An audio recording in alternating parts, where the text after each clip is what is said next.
Hello, and welcome back to Today Years Old. I'm a consultant recovering from burnout, and on this channel I share my burnout busting tips and productivity hacks to beat the burnout once and for all. Now, I just wanted to make a quick video today in response to an article that has come out yesterday. And you might have already seen this. If you haven't, I'll include a link below. This is the article about the Goldman Sachs first year banking analysts who have got together and are so frustrated by their work-life balance that they have done a survey amongst their colleagues and wound the findings up into a deck which they have shared to their leadership. That deck is also publicly available, so I'm going to include a link to that down below as well. Now, as you know, burnout related things are important to me, and so I've really felt the need to make a quick video to comment on this. Because when I've seen this on Twitter, I've seen a number of responses and they really stand out about some interesting things. So the first thing I would want to say about this is I think this is really brave. Regardless of your view on bankers' wages versus their hours, it's really brave to make quite a controversial statement so publicly. Even if they had only done this in the company, I still think that's brave, because that's a potentially career-limiting move. But they've even gone public with this, which is even more brave in my view. And I think it's a sign of the times that we live in that analysts are feeling so strongly about their work-life balance that they're prepared to go to these extremes. Now, some of the comments that I've seen on Twitter are not very positive. I've read things like, oh, but it's banking, you know what you're getting into. Oh, but look at your wages. And, well, if you don't want the job, there's plenty of people queuing up to take it. And probably all of these things are true, but that misses the point. Investment banking, and not just banking, but consulting and lots of industries that are known for their long hours, are definitely seeing a shift in what's important to analysts.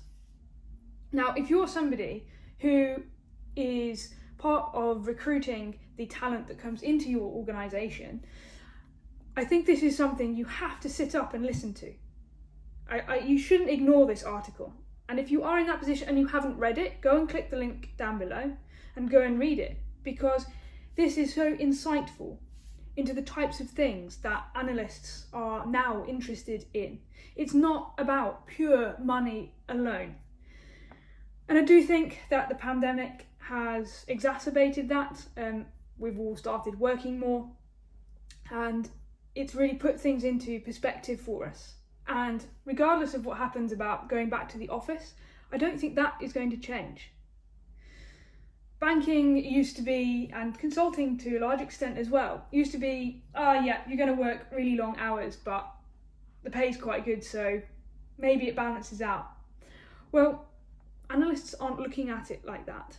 And we as organisations, agnostic of which industry we're in, have to sit up and take note about that. How people are doing physically and how they are feeling mentally is more important to them now than it's ever been. And I think we have to, as organisations and as industries and as a culture, embrace this and encourage our teams and our analysts and our people, and not just analysts, at all levels, to be empowered to take back their work-life balance. And let's be clear here, the analysts are not suggesting that they start at 9 and leave at 5.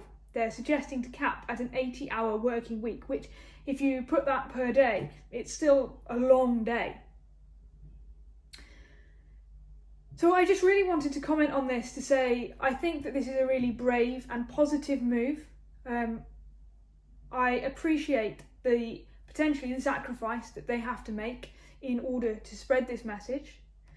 I think even if you're not an analyst, if you're a bit further along in your career, you should read this, onboard it, and listen. And I think you don't have to wait for people to take such extreme measures. If you're a leader, a team leader, a manager, associate manager, whatever role you are, go and speak to your team, go and find out how they're doing, and take this on board. Thank you very much for watching. I know this is a bit of a different video, so thank you very much. I'd love to open a debate on this. If you want to offer your comments on this article, feel free to comment below. It'd be great to start a debate about the topic. In the meantime, have a great weekend. Please like, comment and subscribe.